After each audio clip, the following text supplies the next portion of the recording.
Là, on va t'apprendre la grammaire, les vocabulaires, parce que ce sont les mots qu'on va utiliser. Ce sont des expressions qu'on va t'enseigner. Ce sont des manières de parler qu'on va t'enseigner. Donc, à l'école primaire, tu vas apprendre à compter. Tu vas apprendre à lire. Tu vas apprendre la grammaire. Tu vas apprendre des mots. Et à partir de cela, tu vas aller maintenant au niveau secondaire. C'est-à-dire que tu vas aller au collège. C'est comme par exemple, quelqu'un qui est au CP1, toi tu es au CM2, lui qui est au CP1 là, il te dit que l'alphabet là, c'est pas important. Compter là, c'est pas important. Parce que quand lui il est au CP1 là, quand on lui demande de mémoriser l'alphabet ou bien de faire les syllabaires, bo a ba là, lui il trouve que c'est fatigant, c'est compliqué. Lui il ne voit pas l'utilité de bo a ba dans la vie active. C'est de cette même manière, lorsque toi, tu t'es arrêté au primaire, lorsque toi, tu t'es arrêté avant un certain niveau et que toi, tu viens dire que l'école n'est pas important pour la vie active, c'est le même jugement que la personne qui est au CM2 va avoir pour lui qui est au CP1 qui dit que l'alphabet n'est pas important. Donc, une fois que tu es allé à l'école primaire, tu as appris les prérequis. On a mis en place le canal de communication qu'on va utiliser pour t'enseigner les concepts de la vie plus tard.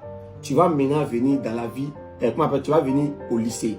Une fois que tu es au lycée, on va t'apprendre à développer ton cerveau. On va t'apprendre à comprendre un certain nombre de choses. On va t'apprendre le raisonnement. On va t'apprendre l'endurance. On va t'apprendre la discipline. On va t'apprendre la ponctualité. Tout ce qu'on va t'apprendre de la 6e jusqu'en terminale, c'est de développer ta personnalité. Donc, quelqu'un qui est allé à l'école au niveau secondaire, qui a développé sa personnalité, qui a développé son raisonnement, qui a développé son esprit logique, qui a été discipliné, qui a été ponctuel, de la 6e jusqu'à la terminale, quand il sort là, il sort formé et à partir de ce moment maintenant, il va choisir un corps de métier. Lorsque tu choisis le corps de métier, ça veut dire le métier que tu vas pratiquer pour pouvoir gagner de l'argent et gérer ta vie, tu vas faire cette formation. Et à chaque niveau de la formation, il y a une compétence que tu vas avoir. Pour ceux qui vont avoir le bac plus 2, bac plus 3, ce seront des exécutants. C'est-à-dire qu'on va te former à exécuter le métier que tu pratiques.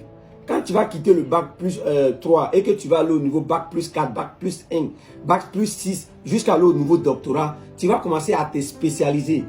Tu vas devenir un idéologue de métier que tu choisis. Toi, tu vas orienter les gens. Toi, tu vas dire aux gens, faites ceci, faites cela. Donc, voilà pourquoi on demande aux gens d'aller à l'école. Maintenant, si toi, tu es arrivé en terminale avec des handicaps dans la logique, c'est-à-dire que tout ce qui est matière scientifique, tu ne maîtrises pas. Lorsque tu es arrivé en terminale avec des handicaps dans la littérature, ça veut dire que tu as du mal à t'exprimer. À partir de ce moment, les choix de vie qui s'offrent à toi sont restreints. Tu seras condamné soit à faire des matières littéraires ou bien à faire des matières scientifiques, tout simplement parce que dans le processus de formation de la 6e jusqu'à la terminale, tu as eu des lacunes et tu t'es fermé des opportunités. Donc quand on demande aux gens d'être des élèves brillants, c'est parce qu'on vous demande d'avoir des compétences qui vont vous permettre de faire le bon choix, qui vont vous permettre d'avoir un éventail de choix plus large parce que vous êtes un élève polyvalent. Un élève qui est polyvalent peut tout faire. Il peut choisir ce qu'il veut. Mais si toi tu es venu avec des lacunes jusqu'en terminale, tu vas te retrouver dans un portefeuille de choix limité. Et c'est dans ces choix-là que tu vas te rendre compte que tu n'as pas un certain nombre d'opportunités. Donc quand les gens disent que l'école n'est pas utile pour réussir, ils se trompent. Parce que même quand ceux qui ne sont pas passés par le circuit académique et que soit ils ont été footballeurs, ils ont été artistes, ils ont fait un métier qui n'a pas besoin de l'intellect, qui a besoin d'un certain nombre de compétences corporelles, lorsqu'ils réussissent leur vie, pour pouvoir se développer dans cette activité-là, ils vont se rendre compte qu'ils ont des lacunes en matière de gestion. Je vais prendre l'exemple d'Assalfo. Assalfo vient de faire un MBA en management. Ça veut dire que Assalfo n'a pas eu un cursus normal. Il est milliardaire, il est enviable, c'est un modèle de réussite, un modèle de discipline, un modèle pour toute personne issue de familles pauvres. Mais Assalfo, arrivé à un niveau de sa vie, il a compris qu'il avait des lacunes. Et il allait combler ces lacunes-là en faisant une formation de master en management. Deuxième exemple, George Weah, qui a été un grand footballeur au Libéria, milliardaire aussi. Arrivé à un moment donné, il a vu que malgré tout son argent, il avait des lacunes. Il allait faire un MBA aussi en administration et aujourd'hui, il est le président du Libéria. Donc c'est pour vous dire quoi?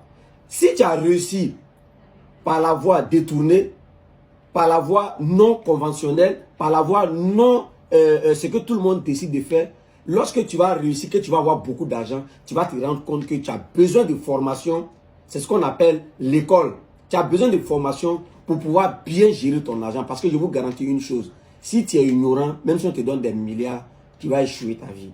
Donc, vous avez la réponse à la question. Ceux qui disent qu'on n'a pas besoin d'école pour réussir, c'est parce qu'ils ne savent pas comment le monde fonctionne. À très bientôt pour notre prochaine vidéo.